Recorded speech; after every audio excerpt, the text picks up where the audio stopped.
Avenged Sevenfold, Soundcheck interview. Take one.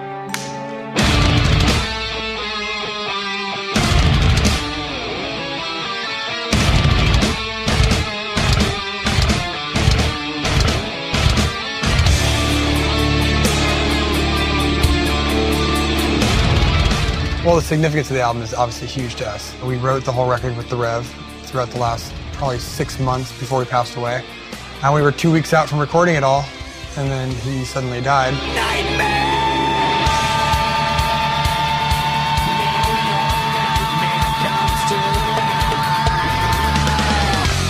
He had written everything with us. He approved everything, you know, like there's nothing written after his death.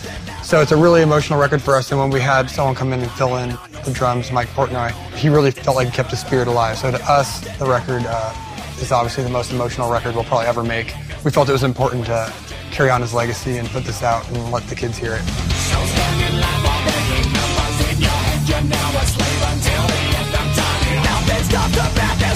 Nightmare was originally supposed to be a concept album. It was kind of going to follow one of those like Queensryche, Operation Mindcrime type, you know, The Wall, like big concept album where every song kind of flowed into each other and all worked as one story. The song Nightmare, I'd written the lyrics to that because I knew that song was going to be first on the record. So it was easy to kind of start it out, and the Rev loved him. He loved him so much that when he passed away, I didn't want to change them.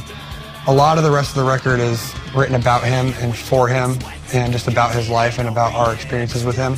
The title Nightmare, you know, it's just like, it's exactly how we felt and still feel, you know, about what has been going on. So some kids are going to hear that song and see the title and think it completely has to do with the Rev. Basically, it was just something he loved, and so we kept it.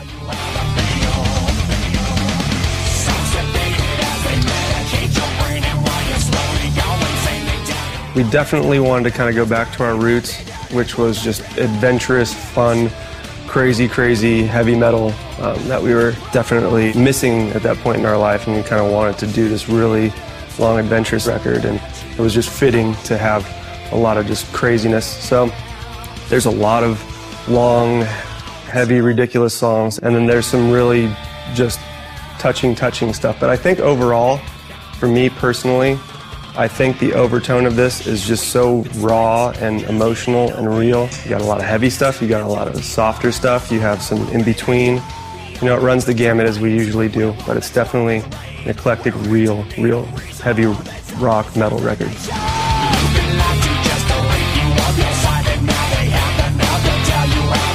Nothing gets recorded unless it has every member's stamp of approval. And the fact of the matter is, 80% of the time, it gets thrown out. It's garbage, you know, and we just keep working on things until we're all completely satisfied. We'll always be bringing things in, sending demos to each other, but we'll go to my house and kind of be in the studio there. And then we just put things together 12 hours a day until we know for a fact that we're so excited about it, we want to run out and show everybody. And I think we do it differently than other people. I mean, a typical songwriter can take a great song and sell it to anybody. You know, it's a great song.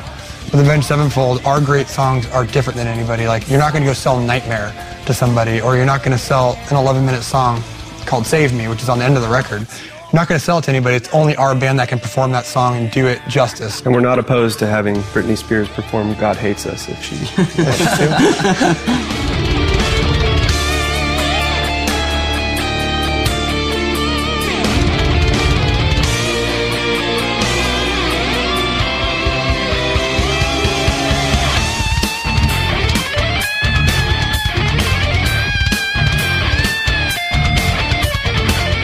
Me personally on this album, as far as favorite songs go, I think every week just about, I'm like, that's definitely my favorite song. I guess this week it would probably be the 12-minute, you know, song called Save Me that ends the album. This one truly takes you on such a journey, and you never get bored during the whole thing. It doesn't feel like a 12-minute song. It's just like an epic, and it's really dark, and it's this wild ride. That's probably my favorite at this point. What about you guys? I feel the same way about the songs. I change every week, but I think one that's been, I'd say Nightmare used to be my favorite, but it's totally overplayed and it's lame now. I'm just kidding. My favorite song, I think, consistently would be Save Me, but another one that's very consistent for me is a song called Buried Alive. And it's a song that, it's 7 minutes and it has 2 choruses, just only do it twice, and the song just completely evolves from like this Zeppelin type feel, and then the song completely switches gears. It's pretty awesome because you're able to go cinematic. It's very cinematic, yeah. And then it gets very cinematic the second half, where it's just paints a picture for sure. Yeah, it definitely paints a picture, and that's one of my favorite songs. And it's our manager calls it the best Avenged Sevenfold song ever written, so that's pretty cool. But I like that one, Buried Alive. I have a couple favorites that go back and forth. One of them is a song called God Hates Us. It's been like one of my favorites since the beginning that it was demoed. And then Fiction is another song. It's a little hard to listen to right now, but still just an amazing song. You want to tell them why you like Fiction? Oh yeah, I should probably tell you why, because actually that was Jimmy's last piece of music that he finished on the record where we were writing it and demoing it out. And we were able to salvage some of his lyrics on it. And what he said was very clairvoyant, actually. He sings clearly, and the lyrics are basically saying goodbye. And we don't really work like that. Our lyrics, when we're doing like vocal demos, we don't write the lyrics. We kind of just say whatever just to sing through a melody so that we can write the lyrics later. And he actually sung lyrics that just came from him, and they're basically saying goodbye. And they're clear, and he did it in my studio, and there was no click or bleed in the earphones and in the microphone, so we were able to take those vocals and stick them on the new track, and they work perfectly. So I don't know of any time in history where someone has basically said goodbye on a track, then they pass away, and then their music comes out, 6-7 months later with them singing it. And it's pretty crazy, it's pretty surreal.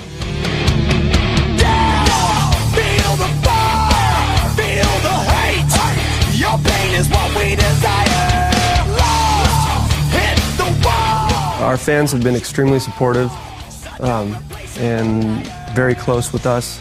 They definitely knew the Rev, Jimmy Sullivan. It was highly documented. We put out a lot of cool footage and live stuff. And I mean, everybody, if you wanted to, you could easily get to know that guy and realize what a special person he was. And with our bonding community with our fans, everybody's a huge family.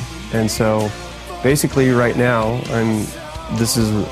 doing stuff like this is our message. It's time to share all these things with the fans. They've had questions, unanswered questions for a long time now, just about a half a year, exactly a half a year. And so this is what we're doing, to share it with them, because we know that they love Jimmy. They still love Jimmy. They love us. Very close. We love them back, most of them. And so this is our message. It's all our message to them. It's time to share, what we know, how we felt with them. Your tragic fate is looking so clear.